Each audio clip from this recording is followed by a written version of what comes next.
Hi student, आज हम देखने वाले हैं साइंस 1 का 10th स्टैंडर्ड का ग्रेविटेशन में जो न्यूमेरिकल क्वेश्चन है उसे हम सॉल्व करेंगे यहाँ पे, जिसमें 5 क्वेश्चन हैं आपके न्यूमेरिकल के। तो देखिए स्क्रीन के ऊपर जो फर्स्ट क्वेश्चन दिया हुआ है, ऐसे हम सारे के सारे क्वेश्चन कंप्लीट करने वाले हैं। इसका वीडियो को बहुत अच्छे से ध्यान से देखिएगा। तो स्टार्ट करते हैं अपना फर्स्ट क्वेश्चन ग्रेविटेशन का। तो देखिए क्वेश्चन क्या लिखा है, बट एक चीज़ याद रखिए, क्वेश्चन सॉल्व करने से पहले आपको जितने भी इस चैप्टर के फॉर्मूले हैं उसे आप नोट डाउन करके रख लीजिएगा। और उसके अलावा आपके पास में जो भी आपने इसमें फॉर्मूले नोट किए हैं उस सब फॉर्मूले में हर एक चीज़ की जो यूनिट है वो भी आपको नोट करके रखनी है अच्छे से। तो ये चीज़ें आपको याद रखना है, फोकस करना है, क्योंकि जब हम यहाँ पे सॉल्व करेंगे तो आपको सब जो भी आपके पास में डेटा दिए हुए हैं उसकी यूनिट आपको मालूम होनी चाहिए। चलिए स्टार्ट करते हैं अपना question. An object takes 5 second to reach the ground from a height of 5 metre on a planet. What is the value of the G on the planet. देखिए एक ये ऑब्जेक्ट है, ओके, और यहाँ पे इस प्लानट का आपको पता ही लगाना इसकी जी की वैल्यू कितनी है। देखिए ये ऑब्जेक्ट है और ये आपका ग्राउंड है। इस ऑब्जेक्ट को या ग्राउंड तक टच होने में देखिए कितना लग रहा है आपके पास में 5 मीटर, मतलब ये डिस्टेंस जो है ना 5 मीटर का है। तो आपके पास जो दिया है वो लिख लेते हैं। यहाँ पे गिवन में है आपके पास में डिस्टेंस मीन्स डिस्प्लेसमेंट आपका s इक्वल टू आपको दिया हुआ है 5 मीटर। इसका है आपका डिस्प्लेसमेंट, हम यहाँ पे लिख देते हैं s इक्वल टू है आपके पास में 5 मीटर। ओके, नेक्स्ट देखते हैं और क्या गिवन है आपके पास। दूसरी चीज़ है आपके पास में, देखिए 5 सेकेंड मीन्स ये ऑब्जेक्ट यहाँ से ग्राउंड तक आने में टोटल 5 सेकेंड लग रहे हैं, मतलब ये क्या हो गया आपके लिए t। तो t इक्वल टू 5 सेकेंड।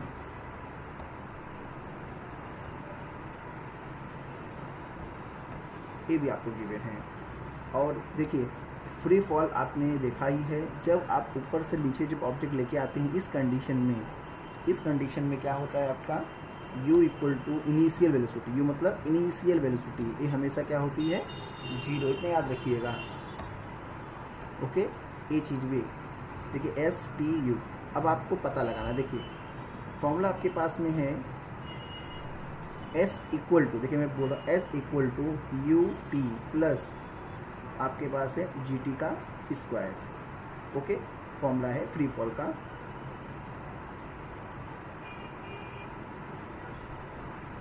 देखिए हम लोग ये फॉर्मूला यूज करने वाले हैं, इसमें s equal to U T plus 1/2 G T का स्क्वायर। तो देखिए s की वैल्यू आपको ऑलरेडी कितनी दी हुई है 5, u आपका 0 है, t की value 5 and 1/2 G find out करना है आपको, और t की वैल्यू कितनी है 5। हम सर वैल्यू को यहाँ पुट कर लेते हैं। आपका डिस्प्लेसमेंट है 5, तो यहाँ लिखेंगे हम 5 इक्वल टू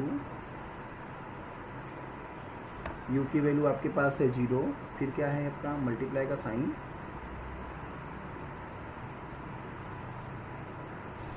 उसके बाद t की वैल्यू आपके पास है 5, देन प्लस है आपका, फिर 1/2 जी टी स्क्वायर है आपका। तो 1 जी की वैल्यू निकालनी है, तो 1 मल्टीप्लाई बाय जी, जी की वैल्यू आपके पास दी नहीं हुई है, फिर इनटू टी का स्क्वायर। यहाँ पे टी का स्क्वायर कितना, टी की वैल्यू 5 है, 5 का स्क्वायर। अब इसको सॉल्व करना है आपको।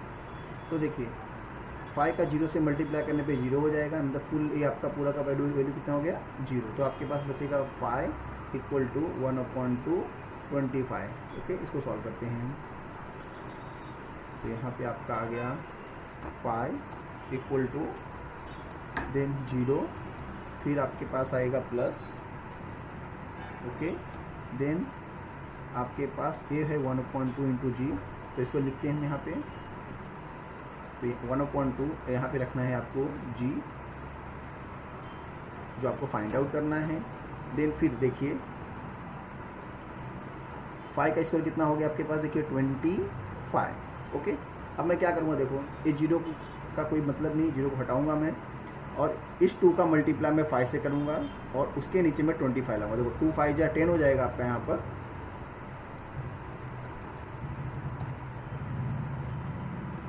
एक काम करता हूँ मैं, सारा का सारा फिर से यहाँ पे सेम कॉपी कर दो, 0 को हटा करके, फिर आपको क्लियरली समझ में आएगा। 5 इक्वल टू 0 को हटा रहा हूँ, बाकी सारा का सारा सेम मैं कॉपी नीचे कर रहा हूँ। देखिए मैंने सेम 0 को हटा करके बाकी सेम कॉपी कर लिया। देखो 2 5 या 10 हो जाएगा आपका, नोट डाउन रखिए इसका, यहाँ पे 10 आएगा और 10 के नीचे क्या लेके आऊँगा मैं, 25। देखिए मैं 2 5 या 10 अपॉन में 25। अब मुझे फाइंड आउट करनी है जी की वैल्यू। तो जी की वैल्यू जब मैं डिवाइड करूँगा यहाँ पे, तो जी इक्वल टू, आप 10 का डिवाइड करेंगे, स्मॉल जी होना चाहिए यहाँ पे, जब आप 10 में 25 का डिवाइड करेंगे तो आपके पास आएगा 0.4। कितना आएगा आपके पास, 0.4। इसकी यूनिट है मीटर पर सेकंड का स्क्वायर। तो ये हमारा फर्स्ट क्वेश्चन था, काफ़ी इजी था, इसको नोट डाउन कर लीजिए। हेलो, देखते question number second. Question number second में देखो क्या क्या गिवन है आपका। पहले देखते हैं हम लोग, द रेडियस ऑफ प्लैनेट ए। इसमें जो रेडियस ऑफ प्लैनेट ए है उसमें यहाँ लिख रहा हूँ गिवन में क्या क्या गिवन है हमें।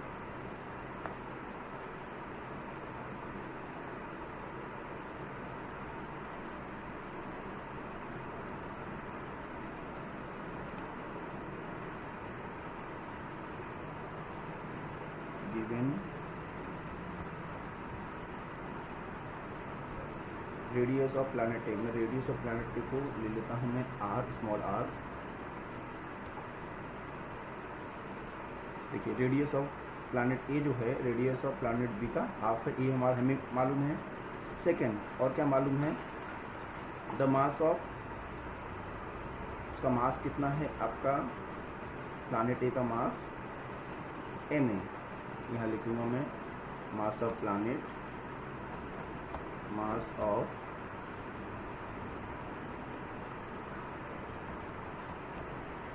प्लैनेट ए का कितना है आपको दिया हुआ है वहाँ पे एम ए करके, यहाँ देखिए दिया हुआ है।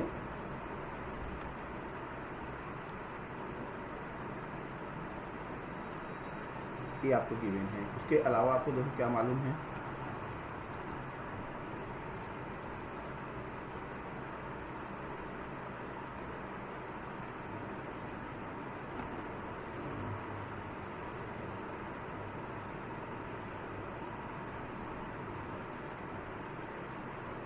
द वैल्यू ऑफ जी। क्या दिया आपको, the value of G on the B is the half. मतलब जी की जो वैल्यू है, the value of G on B is half of the value of A से हाफ है, वो भी लिख लेते हैं। देखिए ये सारे डेटा आपके पास हैं, यहाँ पे दिए हुए हैं कि प्लैनेट ए का रेडियस है, प्लैनेट बी के से हाफ है, और मास ऑफ प्लैनेट ए का आपको एम ए दिया हुआ है, और जो जी की वैल्यू है उसमें, तो वैल्यू ऑफ जी बी का जो है वो आपके ए से हाफ है। ये सारी चीज़ें दी हुई है। अब हम सॉल्यूशन निकालते हैं। यहाँ फॉर्मूला यूज करने वाले हैं। देखिए जी इक्वल टू एक्सेलरेशन ऑफ जी आपका जो है, फिर यहाँ पे आपका इनिशियल का ग्रेविटेशन है, फिर मास, फिर आर स्क्वायर। ये फॉर्मूला हम यहाँ पे यूज करने वाले हैं, और हम लोग देने वाले हैं प्लैनेट ए का और प्लैनेट बी के बीच में जो वैल्यू ऑफ जी का है उसका रेशियो लेंगे, और यहाँ पे हम क्या करेंगे, इसी को, जी तो कांस्टेंट होता है, इसके लिए हम यहाँ पे जी को वैसे ही लिखेंगे। यहाँ पे एम मास जो है आपका क्या है, एम ए है, और आर यहाँ पे सबका हम यहाँ पे वैल्यू पुट करेंगे यहाँ पर। देखिए हमने क्या किया यहाँ पे, इस ओरिजिनल फॉर्मूले में हमने प्लैनेट ए के लिए इंडिकेट कर दिया ए जी। देखिए इसके लिए ए, फिर ये तो इनिशियल आपका है कांस्टेंट, इसके लिए कुछ इंडिकेट नहीं किया। मास के लिए हमने एम ए, और आर के लिए आर ए स्क्वायर, ताकि वो प्लैनेट ए का ही आपको डिटेल में यहाँ पे दिया हुआ है, और प्लानट बी का सेम टू सेम हमने वैसे ही किया है, ताकि डिफरेंस मालूम होना चाहिए कि प्लानट ए का कौन सा है और प्लानट बी का। इसके बाद हम क्या करेंगे, ये जो हमने रेशियो लिया है इसके अंदर इसके सामने ये जो वैल्यू हमने यहाँ पे रख रहे हैं, यहाँ पे इसको क्या करेंगे, ला करके यहाँ पे पुट करेंगे, और जो यहाँ पे डेटा हमें गिवन है हम उसको रिप्लेस करके वहाँ पुटिंग करते जाएंगे। तो यहाँ पे कहते हैं हम लोग इस वैल्यू को हम ऊपर रखेंगे और इस वैल्यू को हम लोग नीचे, ये न्यूमरेटर और ये आपका डिनोमिनेटर। देखिए अभी क्या करेंगे हम, ये जो जी है इस जी को हम लोग कैंसिल कर देंगे, ए जी और ए जी आपका क्या कांस्टेंट है, हम क्या करेंगे दोनों का दोनों क्या हो जाएगा आपका कैंसिल। ये कैंसिल होने के बाद बचा क्या आपके पास M A upon radius, planet A का रेडियस स्क्वायर और मास ऑफ बी मतलब प्लानट मास का बी का मास और उसका रेडियस बी स्क्वायर। अब देखो गिवन में क्या दिया है, देखिए यहाँ पे ये जो आपका प्लानट ए का रेडियस है ना वो हाफ है किसका, आपके प्लानट बी का। तो मैं यहाँ पे इसकी जगह पर मैं वैल्यू पुट करूँगा 1/2 आर बी, यहाँ पे पुट करूँगा मैं, और यहाँ पर इस जगह पर देखिए जी जो ग्रेविटेशनल ऑफ बी है आपका उसकी जगह क्या पुट करूँ 1/2 यहाँ पे पुट करने वाला हूँ मैं।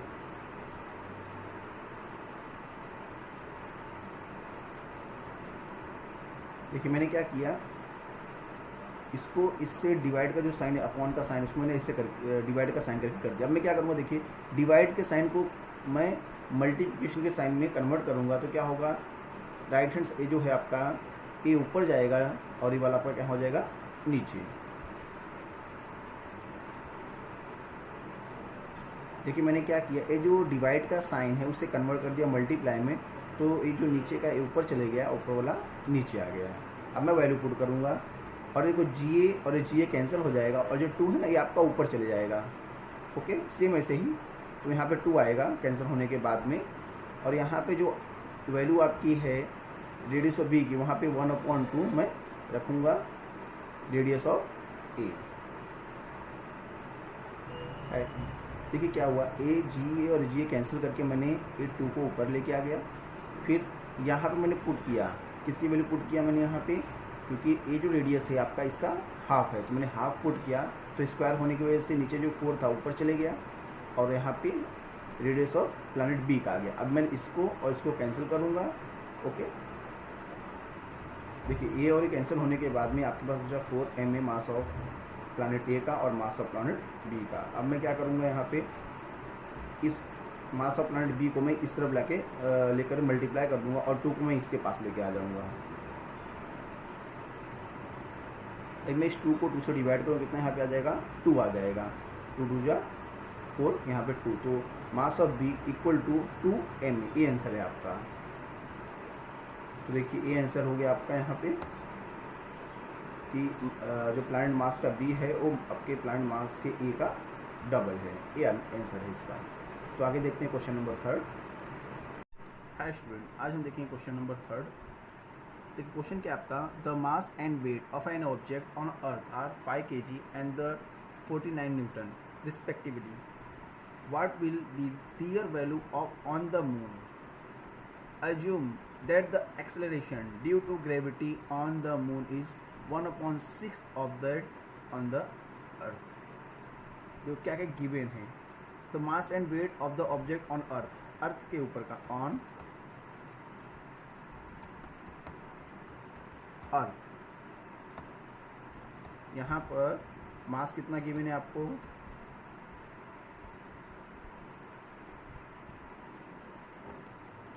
देखिए मास कितना है यहाँ पर, देखिए 5 kg,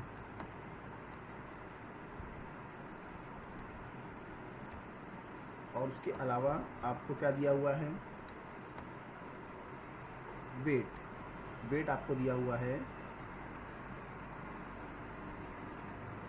49। ये वेट मीन्स ये आपका एक तरीके से फोर्स भी है, तो मैं हाल दोनों लिख देता हूँ मैं, फोर्स भी,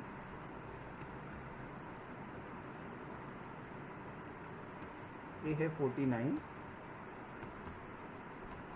Newton.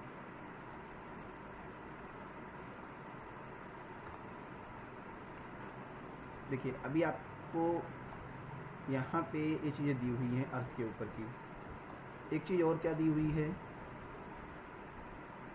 assume the acceleration due to gravity on the moon is 1/6 of that on a earth। तो यहाँ पे लिखते हैं हम acceleration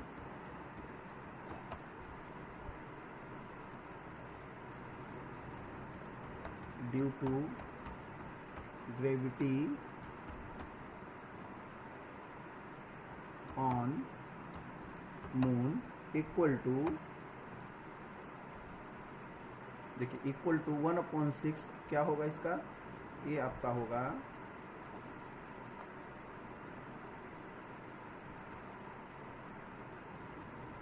ऑन अर्थ। देखिए फिर से एक बार पढ़ लेते हैं। Acceleration due to gravity on moon, मतलब मून का जो एक्सेलरेशन ग्रेविटी है वो आपके अर्थ से 1/6 है।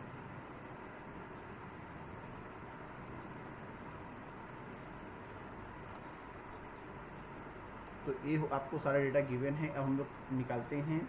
सबसे पहले यहाँ पे मास और यहाँ पे जो वेट दिया है इसके थ्रू हम पहले अर्थ का एक्सेलरेशन ड्यू टू ग्रेविटी निकाल लेते हैं। तो इसका फॉर्मूला आपका है W इक्वल टू mg। तो देखिए आपके पास वेट कितना है, देखो यहाँ पे गिवन है 49, तो यहाँ 49 इक्वल टू मास कितना आपको 5, और आपके पास में g दिया नहीं है तो g, अब क्या करना है आपको 5 को 49 से डिवाइड कर देना ला करके, तो g की वैल्यू आपको मालूम पड़ जाएगी। तो क्या हो जाएगा आपका, यहाँ पर देखिए मैंने 49 के नीचे 5 से डिवाइड किया। अब इक्वल टू आपको क्या मालूम होगा, g की वैल्यू फाइंड आउट हो जाएगी। तो डिवाइड करते हैं, हम डिवाइड करते हैं। देखिए g की वैल्यू कितनी आएगी, तो हो जाएगा आपका g इक्वल टू, जब डिवाइड करेंगे तो आएगा आपका आंसर 9.8, ये आपका आंसर होगा। अब इस ये जो वैल्यू आपको आई हुई है, अब क्या करेंगे हम इसके अंदर हम लोग पुट कर लेंगे।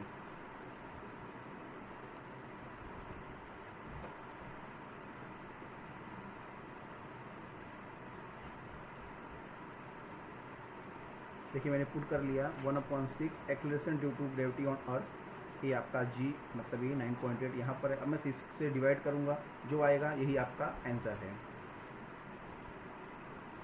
देखिए डिवाइड करेंगे 9.8 में 6 का, तो आपको आंसर आएगा 1.634 मीटर पर सेकंड का स्क्वायर की यूनिट होती है। मैंने यूनिट लिख दिया मीटर पर सेकंड का स्क्वायर। अब क्या निकालना है आपको, देखिए इसका आपको मास भी निकालना है। What will B their value on the moon, मतलब इसका मास क्या होगा वहाँ पे। तो मास का फॉर्मूला हमने ऊपर देखो लिया W इक्वल टू mg, तो यहाँ भी वही लिखेंगे हम। तो देखिए ऑन मून के लिए क्या करना है, हमें सेम फॉर्मूला यूज करेंगे हम।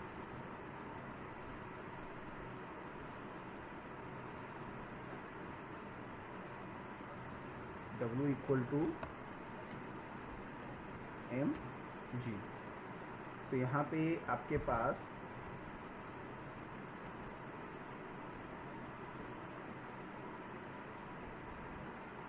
मास वही होता है, मास चेंजिंग होता नहीं कहीं पे भी, तो मास की वैल्यू सेम 5 होगी। अब हमारे पास g यहाँ पे 1.634, हम इससे मल्टीप्लाई कर लेंगे, मल्टीप्लाई बाय 5 इंटू 1.634। अब इसका मल्टीप्लाई कर लीजिए, जो आंसर आएगा वो आपका मास होगा, इक्वल टू, तो मल्टीप्लाई करने पे आपका आंसर आएगा 8.17 न्यूटन। तो यहाँ पे हम लिखेंगे 8.17 न्यूटन। तो ये आपका थर्ड क्वेश्चन का आंसर है। एक बार आप ऊपर से फिर से देख लीजिए। यहाँ पे हमने क्या निकाला, पहले मास आपको 5 kg दिया था और आपको वेट मतलब फोर्स 49 न्यूटन दिया हुआ है। Acceleration due to gravity moon का उन्होंने बोला 1.6 है अर्थ का, तो हमने यहाँ पे सबसे पहले जी निकाला, जी के बाद में मून का जी निकाल लिया हमने, 1.634 आया। उसके बाद हमने मून का मास जो सेम फॉर्मूला जो हमने ऊपर यूज किया था वही हमने नीचे किया। देखते हैं अपना नेक्स्ट क्वेश्चन, फोर्थ क्वेश्चन।